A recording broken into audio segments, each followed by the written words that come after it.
Hey everyone, it's Melissa here to plan in my happy memory keeping planner.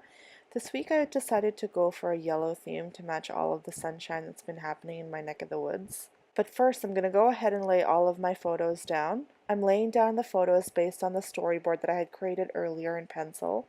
So what I like to do is I will go ahead and look in my phone and my husband's phone, and then I will pick which photos I want to develop. Once I've developed the photo, I usually like to go ahead and tick it off right on this memory planner so that I can remember which photos I've actually developed and which ones still need to be developed. I develop my photos at home using the Canon Selfie, but first I have to create a pic collage with 4 of the photos. When it prints, it doesn't print a perfect 4 by 6, so these photos are a little bit under 2 by 3, but that's okay. What I like to do is I'll just go ahead and offset them when I'm laying them down in the box, and I find I don't really mind the gaps in the spaces. I'm using Tombow mono adhesive to adhere my photos onto the spread. I'm pretty sure this is acid free, and so far my photos from about a year ago, I started memory planning in July 2017, have lasted. I recently flipped through it and all of the adhesive is still good and nothing is coming off. That photo on Monday is actually from Sunday.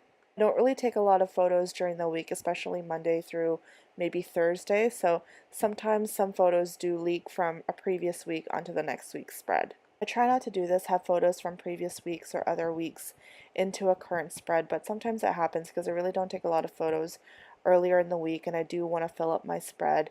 And sometimes the photo is so good that I felt bad leaving it off the previous week anyway, so it's a great opportunity for me to showcase it the next week. Since last week was my birthday week and Mother's Day, a lot of photos definitely got left off, but my plan is I'm going to go ahead and move them to my monthly spread and I'll print them in black and white like what I did in April. I do have a tendency to plan inside the box, so I'm trying to be better at staggering them, layering them differently to just provide interest so that I don't get bored as I'm looking through my memory planner. But at the same time, I do really like the way that it looks linearly, so it's kind of a balance for me wanting for it to look nice as well as wanting for me to be more creative. This weekend was actually a long weekend, but we literally didn't go out on Saturday. So I didn't have even a lot of photos throughout the weekend, but we went on a nice walk, and I love these photos that my husband took of the power lines and the path that we were on, so I was really glad to feature them this week in the spread. A rule of thumb for me is to have approximately 8 to 10 photos per spread. So sometimes I actually have less than that, sometimes more, but I find that my sweet spot is somewhere within 8 through 10. So there's still lots of photos, lots of stickers, and I do actually end up taking that many photos throughout the week. Sometimes they're silly and they make it into my planner, but I think it's actually a really good snapshot of my life. Anything more than that, and I will go ahead and add one of the documented sheets or happy memory keeping insert or one of the pages from the back of the planner. Less than that, and I find I have to be extra creative or use a lot of stickers or to just be okay with a lot of white space that week, which is fine, and I've actually gotten away with having less than 8 photos on a spread. So now, even though I haven't really laid down any sort of color scheme, I have an idea that I want to do yellow and black, so I can go ahead and just start to journal about the photos.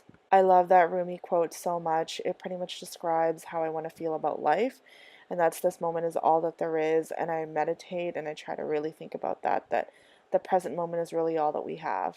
I was looking at the rainbow big sticker pack and I saw these yellow and black stickers, so I decided to do kind of a honeybee yellow and black theme.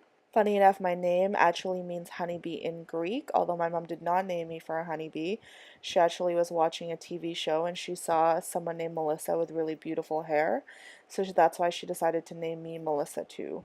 I like how I put that Get It Done sticker right next to my husband riding a bull at a bar. I thought it was really funny and it was a way for me to mention that he was trying to get it done by riding that bull as long as he could. In keeping with a honeybee spread, I thought that these numbers would be perfect. I actually got them from an extension pack that I bought ages ago, but they actually really work well for a lot of the spreads today. All of this yellow is making me so happy to look at. I really am not a fan of wearing yellow, but I find that in planner spreads, yellow looks so good. Something about it on planner pages just really makes it pop, and I really love looking at yellow on my spreads. A lot of the photos that we actually took this week are not even of people, they're just of places and of drinks and really cool shots that my husband took with his iPhone X.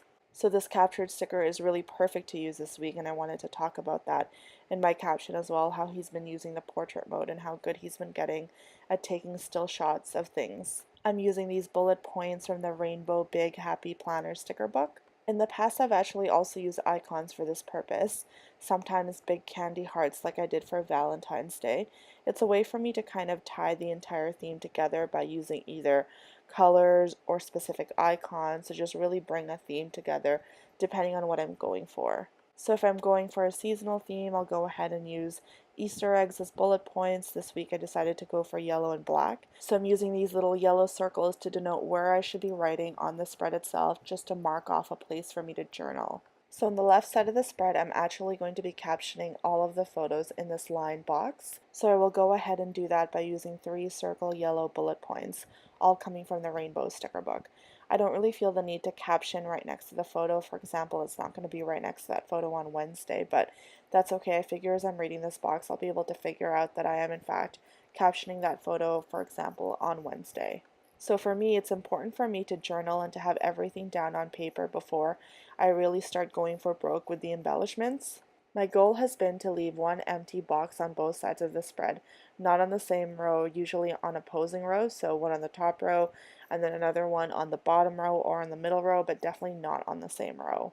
I feel like by doing that, it really balances the spread out and it actually prevents it from looking too busy. And that way, as you're reading the captions or looking over what we did in the photos, your eyes can rest on a bit of white space and it's not totally covered by stickers or decorative elements or just other photos. I don't caption every single photo. Some photos really speak for themselves, but I try to think that if I forget some of these people, if I forget where we were going, why is it important for me to take this photo so that years from now I can look through this and really think about the moment as to why I decided to include that photo or memory. Pineapples may have seemed like the obvious choice as the decorative element for the spread, but I really didn't start out thinking that it would be pineapples that would replace flowers this week. I was actually really reluctant to use pineapples in the spread because I didn't want to introduce any more colors into this yellow-black theme. What I'm referring to, of course, is the pineapple green stems. I was afraid that I would have to introduce some green into the spread in order to balance those stems out. I actually didn't feel the need to do that. I just stuck with the yellow and black theme and just put a pineapple on every single row. I really love how it turns out. I think it looks super cute, but I don't really have a lot of white space this week, but that's okay. I decided to use these big box stickers from the Rainbow Big Stickerbook. I love how perfectly they fit in this big happy memory keeping planner, although I definitely don't put them directly inside one of the boxes. I like to offset them a little bit. I like the offset look and it's definitely much more forgiving than placing them directly inside the box and having them crooked and having to lift and reposition. I don't really like how there are two captions side by side, but the other one is in a box, so it's definitely clearly differentiated, and I didn't want to take up any more boxes inside this weekly spread. I had started to put a pineapple up there, but then I'm going to quickly realize that that would put two pineapples side by side, and I didn't really want that.